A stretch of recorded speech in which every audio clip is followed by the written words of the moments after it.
நம்ம சேனல்ல பயோகிராஃபிலாம் பாக்குறோம். அந்த வகையில் இன்னைக்கு யாரோட பயோகிராஃபின்னு எல்லாரும் தான் போய் கெஸ் பண்ணிருப்பீங்க. ஆமாங்க, KPY பாலாவை பத்தி தான் எல்லாரும் இந்த வீடியோல பார்க்க போறோம். இவரை பத்தி பாக்குறதுக்கு முன்னாடி இது வரைக்கும் யாரெல்லாம் நம்ம சினி சமூகம் சேனலை சப்ஸ்கிரைப் பண்ணலையோ அவங்க எல்லாரும் மறக்காம சப்ஸ்கிரைப் பண்ணிடுங்க. கூடவே பக்கத்துல இருக்க பெல் ஐக்கனையும் பிரஸ் பண்ணிடுங்க. அது மட்டும் இல்லாம நாளைக்கு யாரோட பயோகிராஃபி வேணும்னு நினைக்கிறீங்களோ அதையும் கமெண்ட் பாக்ஸ்ல கமெண்ட் பண்ணிடுங்க.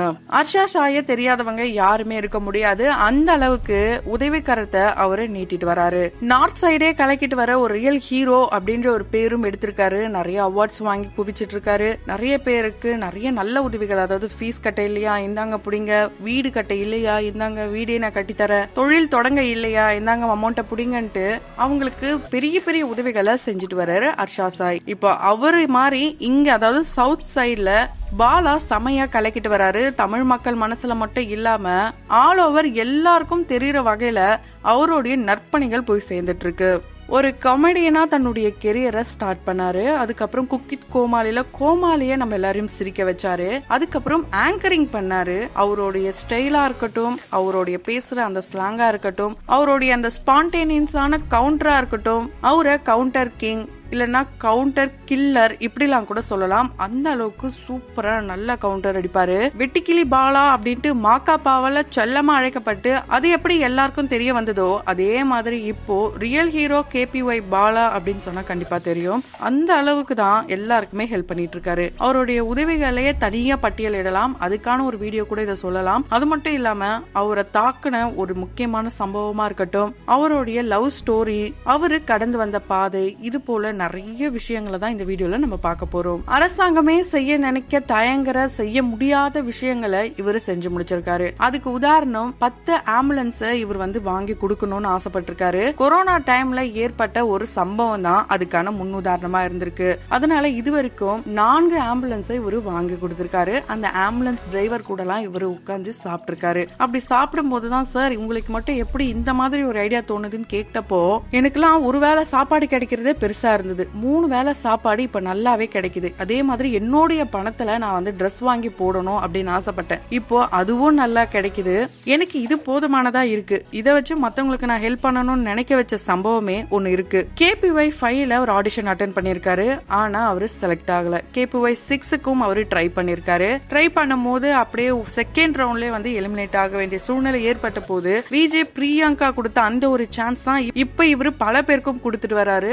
ஏன்னா உங்களால முடியும், ஏன்னா என்னால படிக்க முடியல, உங்களால படிக்க முடியுதா, ஓகே நான் ஃபீஸ் பே பண்றேன் அப்படிலாம் கூட அவர் சொல்லியிருக்காரு. அப்படி 2018-19 இவர் 15,000 சம்பளம் வாங்கும் போது ஆடிஷனுக்கு ஒரு கேர்ள் வந்திருக்காங்க. பாய் கெட்ட போட்டு வந்திருக்காங்க. சார் எனக்கு படிக்கணும்னு ஆசை, ஆனா ஃபீஸ் கட்ட முடியல, அதனாலதான் நான் என்னுடைய திறமையையும் ஒரு பக்கம் காட்டணும், அதே சமயம் படிக்கணும்னு ஆசைப்படுறேன்ட்டு ரொம்பவே எமோஷனலா இருக்காங்க. அதை பார்த்துட்டு எவ்வளோன்னு இவர் கேட்க 60,000 சொல்லும் போது நடிகர்கள் கிட்ட யாராவது ஹெல்ப் கேட்டு கொடுங்களேன் ப்ளீஸ், அப்படிலாம் எந்த நடிகரோட நம்பர் அது கொடுங்களேன் எனக்கு அப்படிலாம் அவங்க கேட்டிருக்காங்க.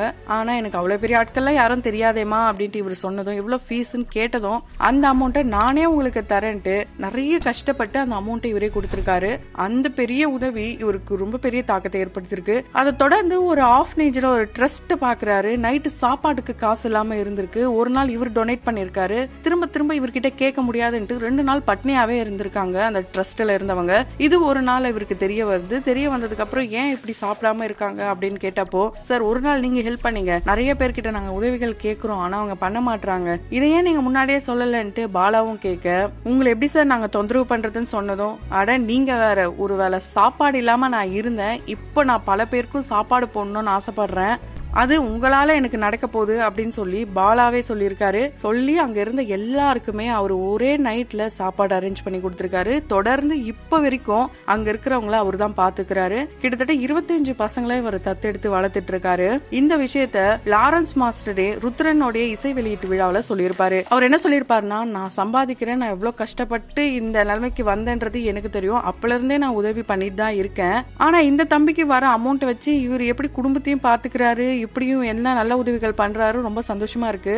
அவரு பாத்துக்கிற அந்த குழந்தைகளுக்காக நான் 10 லட்சம் கொடுக்கறேன்னு சொன்னதுமே ரொம்ப சந்தோஷப்பட்டிருப்பாரு. அது மட்டும் இல்லாம லாரன்ஸ் மாஸ்டர் கூட சேர்ந்து இப்போ பாலாவும் நிறைய உதவிகரம் நீட்டுறாரு. அந்த வரிசையில தான் ஒரு லேடிக்கு ஆட்டோ வாங்கி கொடுத்திருப்பாரு. டிசேபிலிட்டி பர்சனுக்கு பாத்தீங்கன்னா ஸ்கூட்டி வாங்கி கொடுத்திருக்காங்க. ஒரு ஹை ஸ்கூலுக்கு பாத்தீங்கன்னா பாத்ரூம், அதுக்கப்புறம் அந்த ஸ்கூலுக்கு தேவையான சில திங்ஸ் எல்லாத்தையுமே வாங்கி கொடுத்திருக்காரு. பாலா செஞ்சதுலயே ஒரு மிக முக்கியமான விஷயம் என்னது அப்படின்னா, ஒரு கிராமத்துக்கே அவர் உயிர் கொடுத்திருக்காரு அப்படின்னு தான் சொல்ல முடியும். அது என்ன அப்படின்னா, செங்கல்பட்டு பக்கத்துல இருக்க ஒரு கிராமத்துல குடிநீரே பாத்தீங்கன்னா சுண்ணாம்பு கலந்து வந்துட்டு இருந்தது. பாலா இது போல ஹெல்ப் பண்றது தெரிய அவர்கிட்ட அந்த கிராம மக்கள் உதவி கேட்டு மனு கொடுத்திருந்தாங்க. மனு கொடுத்து 10வது நிமிஷத்திலே அவர் கிட்டத்தட்ட 3 லட்சம் ரூபாய் செலவுல பாத்தீங்கன்னா சுத்திகரிக்கப்பட்ட குடிநீர் நிலையத்தை அவரு உருவாக்கி கொடுத்திருக்காரு. இது அவர் மட்டும் தனியா பண்ணாருன்னு கேட்டீங்கன்னா கிடையாதுங்க, அமுதவாணனும் தான் பண்ணிருக்காரு. அமுதவாணன் தான் இவரை இந்த அளவுக்கு கொண்டு வந்தாருன்னு கூட சொல்லலாம். என்னதான் அவர் இப்ப சம்பாதிக்கலாம், அதை மக்களுக்கு கொடுக்கலாம், இருந்தாலும் அமுதவாணன் ஆரம்பத்துல அவருக்கு கொடுத்த அந்த சப்போர்ட் அண்ட் அவங்களுடைய மனைவி ராஜி கொடுத்த அந்த 500 ரூபாய் நோட்டையும் இப்ப வரைக்கும் அவரு மறக்காம தான் இருக்காரு. ஒரு அக்கா அப்படின்ட்டு ஃபர்ஸ்ட் அவரு யார சொல்லுவாருன்னா அமுதவாணன் அவர்களுடைய மனைவியை தான் அவரு சொல்லுவாரு. ஷோக்கெல்லாம் கால் உடைஞ்சு அந்த கட்டோட எல்லாம் போகும்போது, ஏன்டா நீ ஆட்டோல எல்லாம் போற, நீ கேப்ல போ, பைக் எல்லாம் போகாத அப்படின்ட்டு எந்த ஒரு எதிர்பார்ப்பும் இல்லாம 500 ரூபாய் எல்லாம் கொடுத்திருக்காங்க. சோ ஊர் மக்களே நன்றி சொல்ற வகையில தான் இப்போ KPY பாலாவுடைய செயல்கள்லாம் இருக்கு. அதே மாதிரி ஒரு பையனுடைய கனவையும் நினைவாக்கியிருக்காரு. ஒரு பெட்ரோல் பங்க்ல ஒரு தம்பி ஒரு பைக்கையோ போனையோ பார்த்து கேக்குறாரு, இது போல எல்லாம் என்னால எங்க வாங்க முடியுது, ஒரு 10,000 கேட்டாலே எங்க வீட்டுல இப்படி அடிக்கிறான் அப்படி அடிக்கிறலாம் சொல்றாங்க, அதனால இப்பெல்லாம் இதெல்லாம் நடக்காதுன்ட்டு ரொம்ப எமோஷனல் ஆகுறாரு. அந்த வீடியோ வைரல் ஆகுது. அந்த வீடியோவை பார்த்துட்டு உடனே உதவிக்கரம் நீட்டுறாரு நம்மளுடைய பாலா. ஒரு பைக்கையும் வாங்கிட்டு ஹெல்மெட்டோட அந்த பெட்ரோல் பங்க்லயே பெட்ரோல் போட்டு அதை பார்த்துட்டு ரொம்ப ஷாக் ஆனது மட்டும் இல்லாம அந்த தம்பி எமோஷனலா இவரை ஹக்கும் பண்ணிருப்பாரு. இப்படிதான் இவருடைய ஹெல்பிங் ஜேர்னி போயிட்டு இருக்கு. இந்த ஒரு ஜேர்னிக்கு பின்னாடி இன்னொருத்தவங்க ரொம்ப முக்கியமான காரணம் யாருன்னு கேட்டீங்கன்னா பாலாவுடைய அம்மா அண்ட் அப்பா. ஆமாங்க, பூங்குழலி அண்ட் ஜெகநாதன் இவங்க 2 பேரும் தான் என்னுடைய பையன் எவ்வளோ நல்ல விஷயங்கள் பண்றான், அவன் தொடர்ந்து பண்ணட்டும், அவருடைய ரிலேட்டிவ்ஸா இருக்கட்டும், ஊர்ல இருக்க எல்லாருமே உன்னுடைய பையனுடைய லைஃப் காலி, ஊதாரித்தனமா செலவு செஞ்சுட்டு இருக்கான், இதுக்கப்புறம் ஒன்னும் செய்ய முடியாது அப்படின்ட்டு வீட்டுல இருக்கிறவங்கள ரொம்பவே அந்த ஊர் மக்களா இருக்கட்டும், அவங்களுடைய ரிலேட்டிவ்ஸ் எல்லாரும் கேலி கிண்டல் பண்ணப்போ அவங்க அம்மா அப்பா ரொம்ப சப்போர்ட்டிவா நின்று இருக்காங்க. என் பையன் வீணா ஒன்னும் செலவு பண்ணலையே, நல்லது தானே பண்றான், பண்ணிட்டு போட்டோம் அப்படின்னு சொல்லிருக்காங்க. அதனாலதான் பாலாக்கு இப்போ நார்வே பிலிம் ஃபேர் அவார்ட்ல விஜயகாந்த் அவார்டு அப்படின்ற ஒரு விருதும் கிடைச்சிருக்கு. அந்த விருதை எடுத்துட்டு விஜயகாந்த் சாரோடைய சமாதி கிட்ட வச்சு அவர் ரொம்பவே எமோஷனலா பேசிக்கிட்டே இருந்தப்போ அந்த கூட்டத்துல இருந்த ஒரு அம்மா, என்னுடைய மகனுடைய படிப்பு செலவுக்கு காசு தேவைப்படுது ஐயா, இதுதான் இந்த பில்லுன்னு காட்டினதும் அவர் உடனே 53,000 கிரெடிட் பண்ணிருப்பாரு. இப்ப நிறைய ஈவென்ட்ஸ்க்கு அவர் போறாரு, ஆங்கரிங் பண்றாரு. அந்த நேரத்துல எல்லாம் அங்க இருந்த ப்ரொடியூசரா இருக்கட்டும், டைரக்டர்ஸா இருக்கட்டும், ஆக்டர்ஸா இருக்கட்டும், எல்லாருமே பாலா ஆங்கர் பண்றாங்கன்னா அவரை பத்தி பேசாம போக மாட்டாங்க. அந்த மாதிரி கல்வன் படத்தோட பிரஸ் மீட் அப்போ பாலா தான் ஆங்கர் பண்ணிருப்பாரு. அந்த நேரத்துல அங்க இருந்து எல்லாருமே இவரை பார்த்தா விஜயகாந்த் சாரை பார்த்த மாதிரியே இருக்கு, இவர் தான் விஜயகாந்த் சாரோடைய வாரிசா இருக்கணும், அடுத்த விஜயகாந்த் சார் இவர் தான் அப்படிலாம் கூட ரொம்பவே பெருமையா பேசிருந்தாங்க. ப்ரோமோல கூட நம்ம வரமாட்டோமான்னு ஏங்கிட்டு இருந்த காலம் மாறி இப்ப எங்க பார்த்தாலும் இவருடைய வீடியோஸ்க்கு அவ்வளவு லைக்ஸ் போயிட்டு இருக்கு. 2015 ஒரு பெரிய செலிபிரிட்டி கிட்ட இவர் போட்டோ கேட்டு அவங்க நோ சொன்ன காலங்கள் மாறி இப்ப அதே செலிபிரிட்டி இவர்கிட்ட போட்டோ எடுக்கலாமான்னு கேக்குற அளவுக்கு இவரு அந்த அளவுக்கு உயர்ந்திருக்காரு. ஷோ டைம்லலாம் தாடி பாலாஜி அவர்கள் தான் நிறைய ட்ரெஸ் வாங்கி கொடுத்திருக்காராம். அந்த காலங்கள் இப்ப மாறி இவரு பல பேருக்கும் ட்ரெஸ் வாங்கி கொடுத்துட்டு இருக்காரு. சிங்கப்பூர்ல ஒரு ஈவென்ட்டுக்கு போனாராங்க. அங்க ஒரு நபர் யாருன்னே தெரியாதாம், அவர் போட்டிருந்த மோந்திரத்தை கழட்டி கொடுத்து இது யாருக்காவது ஹெல்ப் பண்ணுப்பா அப்படின்னு கொடுத்தாராம். உடனே பாலா நோன்னு சொல்லி முடிக்கிறதுக்குள்ளே அவர் காணாம போயிட்டாராம். இப்ப வரைக்கும் அந்த நபரை தேடிட்டு இருக்காராம். துப்புரவு தூய்மை பணியாளர்ல ஒரு பெண்மணி பாத்தீங்கன்னா இவர் பண்ற உதவிகளை பார்த்து அவங்க போட்டிருந்த நதியா கம்பல் எனக்கு ரொம்பவே உயிர், என்னுடைய கணவர் எனக்கு வாங்கி கொடுத்தது, அத உன்னுடைய பணிக்காக நான் கொடுக்கறேன், கொடுக்குறேன், இதை வச்சு உதவி பண்ணுப்பா அப்படின்னு கொடுத்துருக்காங்க. அது மட்டும் இல்லாம ஷேர் ஆட்டோலாம் ஓட்டி அதே பணியாளர்களுக்கு இவரு 5000 ரூபாய் காசோல கொடுத்த கதைலாம் கூட இருக்குங்க. சோ எவ்வளவு பாசிட்டிவான விஷயங்கள் இருந்தாலும் இந்த பாசிட்டிவிட்டில இருந்து நெகட்டிவா கமெண்ட் பண்றவங்க இருக்கதான் செய்யறாங்க.